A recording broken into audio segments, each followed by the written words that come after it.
So a little while ago, a friend of mine asked a simple question.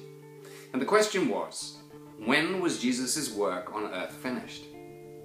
And I gave a kind of Sunday school answer and said, well, on the cross. Jesus' work was finished on the cross. And he said, yes, that's true, but there's another time in the Gospels where it's recorded that Jesus said his work was finished.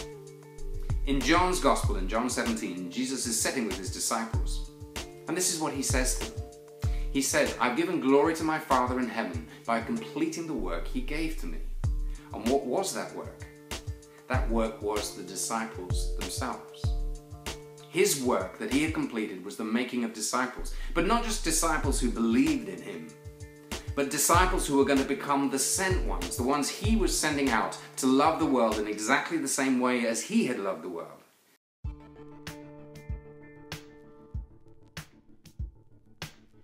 There's a moment in Luke's Gospel where Jesus has sent 72 disciples out to love the world in exactly the same way as he's loved the world. And then it's recorded the moment when they come back and they are full of joy. They're so excited because they've seen the impact that that has had. And Jesus himself is recorded as being full of joy. And I don't know anywhere else in the scripture where that's recorded. And the question to me is, why is he so excited? Is he so excited because now he's got a team of 72 people and he can actually get the work done and he can win the battle? I don't think so.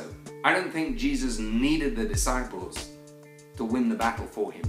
I think the point is that the disciples are the point.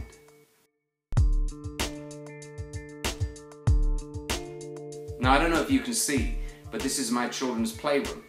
And quite frankly, it's a bit of a mess. Now, it's not like this house is a free-for-all, there's no authority, there are no rules, there is. But if I never let my children make a mess in their playroom, then they'll never play. And if they never play, then they'll never learn. And if they never learn, then they'll never grow. But I think it's a bit like that in the church. Quite often we don't want any mess. And because we don't allow any mess, people never get to play. And because they never get to play, they never get to learn. And because they never get to learn, they never get to grow. And yet the great goal, the thing that Jesus came to earth to complete, the work that he wanted to finish, was us, his disciples.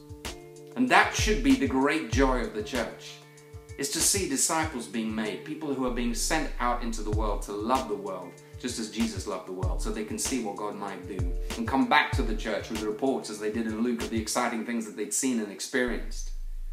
We've got to build churches where everyone gets to play.